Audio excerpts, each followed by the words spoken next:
기자회견장에 깜짝 등장한 최 회장은 노태우 전 대통령의 비자금으로 SK가 성장한 것이라는 판결에 대해서도 강하게 반발을 했는데요. 그 목소리도 들어보시겠습니다. 저희 SK의 성장이 불법적인 비자금을 통해서 이루어졌다. 또 제6공화국의 후광으로 저희 SK의 역사가 전부 부정당하고 또 후광으로 저희가 사업을 키웠다라는 판결의 내용이 존재하고 있습니다. 이는 사실이 아닙니다. 따라서 저는 저뿐만 아니라 SK 구도대 구성원 모두의 명예와 등지가 실추되고 또 훼손되었다고 생각합니다. 저희는 수많은 고비를 넘어왔습니다. 설사 그런 일이 생긴다 하더라도 저희는 충분히 막을 역량이 존재한다고 생각합니다. 너무 걱정하지 않으셔도 되지 않을까 이렇게 하나 부탁 말씀드립니다. 네, 최태원 회장이 마지막 부분에 충분히 이겨낼 역량이 있다라고 한 부분은 적대적 M&A에 관한 인수합병 뭐 이런 얘기에 대한 질문을 받고 거기에 답변을 한 그 대목으로 이해를 하시면 될 것 같고요. 어제 재판부의 행보를 주목할 거는 재판부가 고세훈 관장에게 1조 3,800억 재산 분할 그 마지막 결론 부분은 그대로 유지한다 이렇게 했다는 거거든요. 근거에는 오류가 있지만 결론은 안 바뀐다.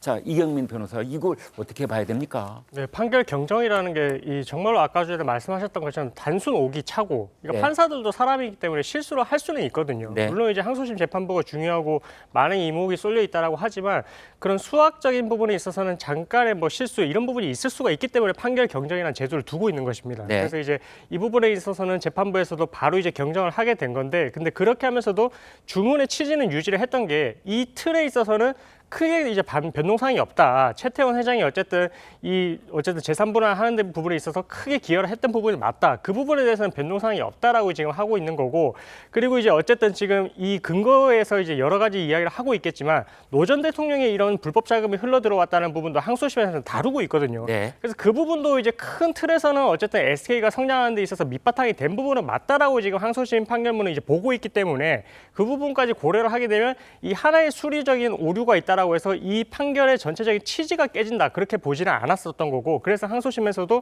계속해서 이 입장을 유지를 해서 주문은 그대로 갔다 이렇게 이제 판결을 그대로 이어가게 되는 그런 결정을 하게 된 것입니다. 네, 이제 바로 이 부분을 이어서 이게 이제 상고심으로 간 대법원 판결이 남아 있는데 윤기찬 위원장께요. 자, 대법원은 어떻게 생각하고 있을까요? 이 부분에 대해.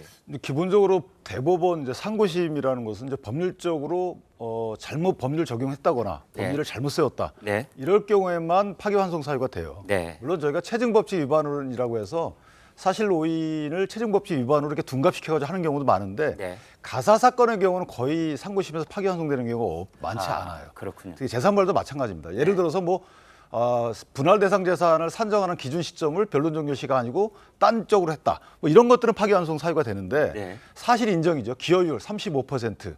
그다음에 뭐 나머지는 다 수치 인정 이런 것들은 사실 인정 분야거든요. 따라서 네. 저는 대법원에서 파기환송될 가능성은 상당히 적다. 그래서 아마 2심도 부랴부랴 저거를 경정한 것 같아요. 네. 만약에 저기 경정하지 않고 올라가면 저건 파기되거든요. 그렇군요. 대법원 판결은 언제쯤 나올까요?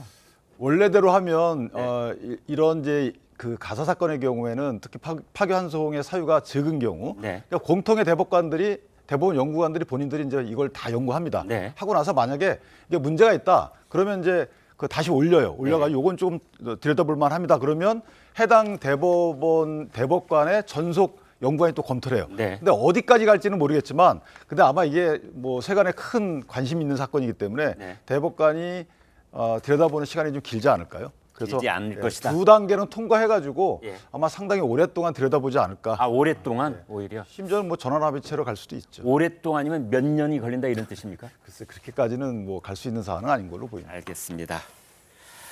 대법원으로서는 세계의 이혼으로 불리는 두 사람의 이혼이 갖는 사회적인 영향도 무시할 수는 없을 겁니다. 노서영 관장은 이 사건을 계기로 가정의 가치가 다시 일어설 수 있는 계기가 되었으면 한다라고 밝힌 바 있는데요. 그 목소리도 들어보시겠습니다. 재판이 아주 세심하고 치밀하게 진행이 되어서 그런 재판을 해주신 재판부에 감사와 경의를 표하고요. 비록 잃어버린 시간과 과정이 되돌릴 수는 없겠지만 이 사건을 계기로 해서 가정의 가치와 사회 정의가 설 수 있는 그런 계기가 되었으면 하는 바람입니다. 네, 이경민 변호사께요. 이제 그 노세영 관장 측에서 입장문을 냈는데 저 판결문 전체를 공개하자 이런 제안을 했어요. 왜 그런 겁니까?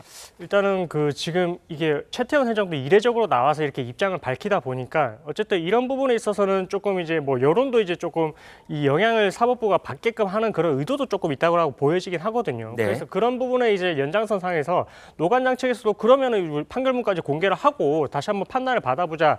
약간 이런 부분에 있어서 이야기를 좀 하고자 하는 것 같고요.